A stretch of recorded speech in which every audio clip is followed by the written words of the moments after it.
Welcome back, everyone, to Let's Play Spyro the Dragon. Not Spyro the Dragon! This is like the 5th time I've done that!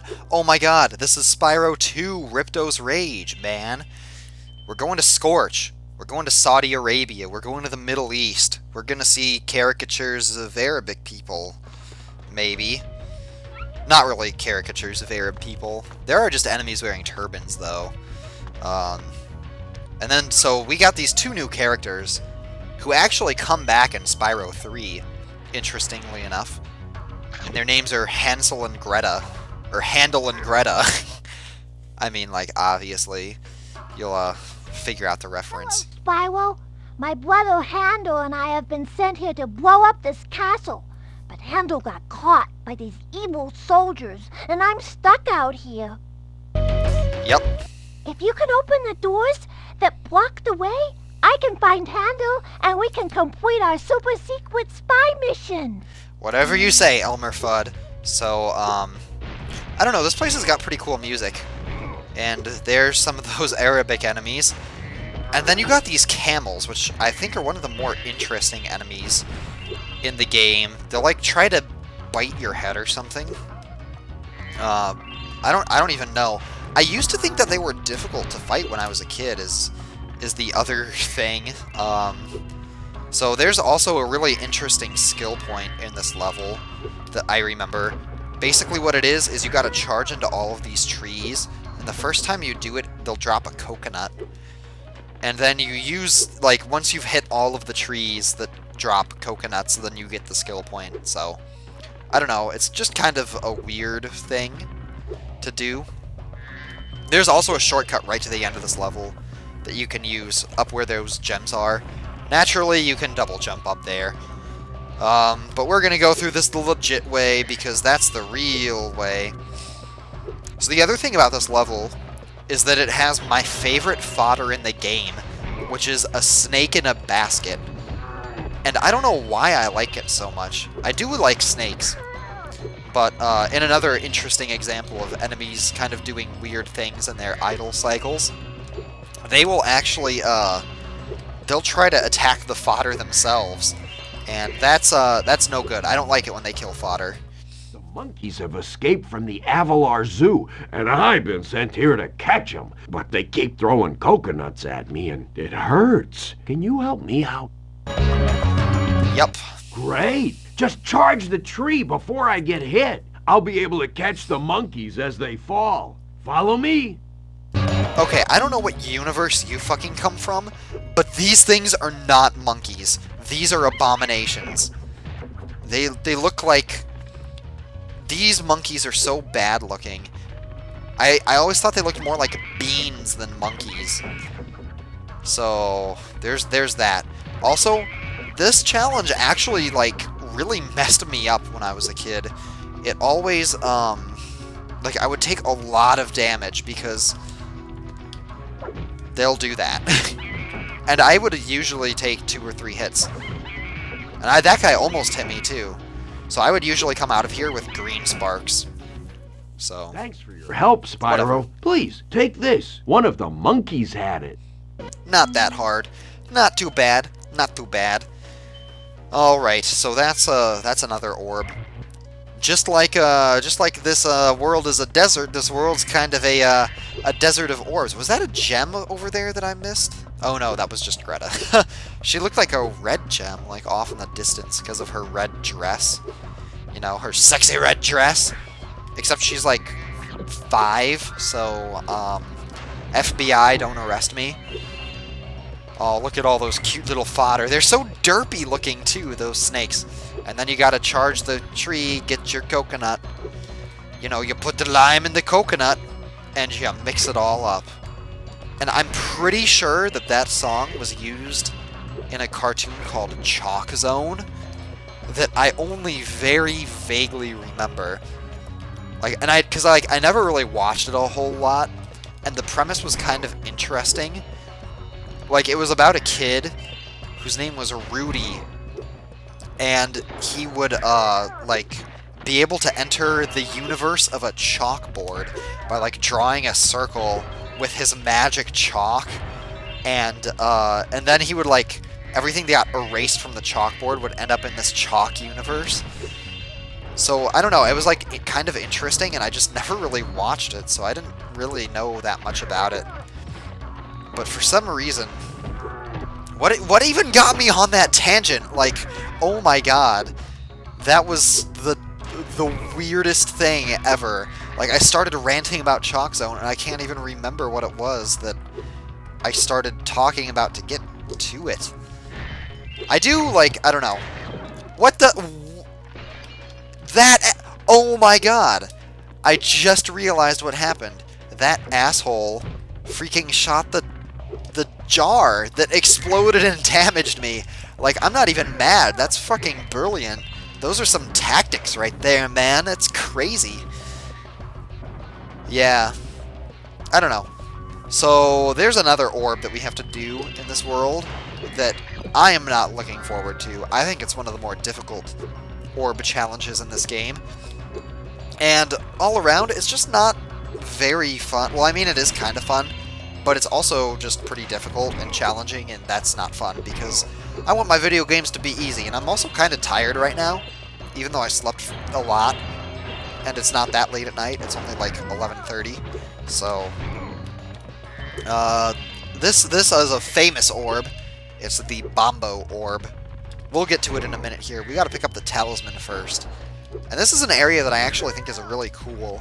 This like big castle courtyard place, except not really a castle. It's just kind of like outside, and the architecture is like, I don't know, it's very mosque-like, kind of. I don't know. Probably not really, actually. So, I don't know what I'm talking about. You can just forget about it. I thought there were more gems down there, but I guess I was wrong. And... cheating, shortcut. Not really. Alright. Hey, Spyro, we need those flags to prove our secret mission was successful. But the flag keeper keeps stealing them. If you could knock the flag keeper down, you could bring the flags back. My secret decoder ring says that this power-up thing should help you. Okay, Handle, what are you gonna do? You're gonna go on and compose some water music? You're gonna be born in the same year as J.S. Bach, but be an incredibly inferior composer to him? Are you gonna write some the Messiah? Is that what you're gonna do? The Messiah? Okay. So this guy is now this is what I call a racial stereotype. So, you want that flag, eh, Dragon? Well, two can play at this bombing game. Let's go. I would call him a diaper man, but I don't want to be like offensive to the people that he's being offensive to, if that makes any sense. Basically, this is a very annoying side quest. You have to do this 3 times. Did I just call this a side quest? Oh my god, I did. I'm crazy. Anyway. Great, but there are still 2 flags out there. Yeah, I know. I can count, you fucking dumb kid. Yeah. So, you have to do that 3 times. Each time it gets longer because you have to backtrack through more of the level. And also, if you hit one of those bombs, you have to start over. And he will taunt you. Just like the Monty Python Frenchman guy. Frenchman. Frenchie the Frenchman. I think I accidentally blew up one of my snaky friends. And also, that was like a real delay. I don't think you could actually make that jump. This one you can make, though. Oh, shit! I took so long that now I have to go back and get the power up. Oh, man, I'm stupid. Ignore me. But yeah, I don't know. This feels like a very, like... I don't know. If I'd have to critique this level, I'd say that it feels very video gamey. In the sense that there's, like, stages to it. Because of the doors that you open. And I know that wasn't, like, what they were going for at all. But the desert area is always cool. I like desert areas in video games, actually. As long as they're not, like, super boring desert worlds. I mean, like, I know. Okay.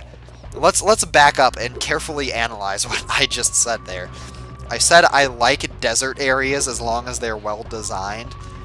But it's like, you'd think they'd be pretty easy to design because all you have to do is, like, freaking make desert. But I don't know, And I guess that's kind of like the thing about Desert Worlds and why a lot of people don't like them. Still after my flags, dragon? Oh yeah, it's on, you racist caricature. But I don't know. I've always had fun with Desert Worlds. Partly because like they can feel big, like if they're done well. And I still think that my favorite Desert World ever is the is Planet Tabora in Ratchet and Clank 2, which is a huge desert. And for a skill point, you can collect like it's either. So close, Spyro. Just one more flag. Yeah, shut up. I'm trying to talk and say things here, you stupid kid. But yeah, I think it's either 99 or 100 crystals that you have to collect. But it's a huge desert, and it has all of these crystals. And it's not really, like, very super interesting gameplay-wise. What the fuck am I doing? I'm going the wrong-ass way. This has just been a very kind of derpy level. Like, I'm not even really thinking about what I'm saying. I'm just kind of going through the motions. I guess it would be okay if I went down where we're supposed to go for the first time. Anyway, you see this gem over here and you go down. You've probably seen these gems down there, and this one. And this is actually how you get to that shortcut that I was talking about earlier, that takes you to a very interesting place with all of these, like, all of these bottles that have all of these freaking gems in them. And I don't think I got all of them there, but it doesn't really matter. Anyway, I'm trying to talk about Planet Tabora here. But, like, I think that was a desert level done really well, because the desert is really huge, and it's really kind of difficult to navigate and find your way around, but there are still, like, specific parts of it that I remember. There are, like, specific hills and areas that were, like, very duny. I'm going the wrong way again! Oh my god, I can't talk and play video games at the same time. Why did I think that being a Let's Player was a good idea? Holy crap. Anyway, so now we basically got to race Bombo from the start of the level, and obviously this is the hardest part. You won't get my last flag so easily, purple beast. I always like the way he rolls the R there. Calls you a beast. Okay, so maybe now that I don't have to, like, go a way that's different from the way that I've been going, I can talk about desert levels. And maybe it's also just because I've never played Mario games before, ever. Or, well, that's a lie, because I've played Sunshine, but Sunshine doesn't have any desert levels. Aside from, like, maybe the beach area, but that's not the same thing. That's different. So. Great job, Agent Spyro. How can we repay you for your efforts? How about this orb that I found in the sand? Fire Emblem is actually another game that has, like, desert maps that I've always enjoyed, just because of how the tactics change for the area. But anyway, I didn't get the talisman. I was wondering why the level complete didn't show up. Well, you make a great secret agent. Now Hando and I can complete our mission. By the way, you can have this talisman. I stole it when the soldiers weren't looking. Wow, how often is it that the talisman is the last thing you pick up in the level? Actually, it's not even the last thing we pick up in the level, because I gotta go and get the skill point, and I know exactly where the trees that I didn't hit are, so don't worry about that. I don't know, I was just kind of thinking that the way that Greta talks really bothers me. And it's part of the whole, like, girls trying to be cute thing. And I know it's not, like, it's obviously not what she's trying to do. Like, the thing in the game is that it's like, you know, obviously she's a little kid. And it's like, oh, she just can't speak properly or something like that because she's a little kid. But a secret agent somehow, because that makes sense, right? So it's not that, like, her so much bothers me. It's just, like, older grown women trying to sound sexy by being, or like trying to sound sexy by sounding like a lot younger than they are, but in a way that they're obviously, like, it's obviously not the case that they are younger. If that makes any sense. I am, like, not articulating my thoughts well at all, and also I should just GTFO this level. So, yeah, I don't know, that's just the sort of thing that just kind of wigs me out, I guess. Now this is like the ultimate cutscene that I never understood. Like, look at this fucking shit right here. Just what is going on with that shit? It's like they turn into fucking demons and then threw like magical balls of magic at them or something like that. I don't know, but it's creepy. And it seriously makes me question the, like, how you meet them in the next game. Where they show up in one of the better levels in Spyro 3, actually. So you can talk to the professor. Oh, Spyro, hello. I was just having trouble with this door, and I think some orb power might unstick it. I see you've collected a good number of orbs there. I honestly... Okay, 8 orbs to open the door. That's not really a lot at all. You don't also even need to do it, because you can just double jump from here over to that side. That, like, platform over there, which is on the other side of the door, so it's like, why even bother?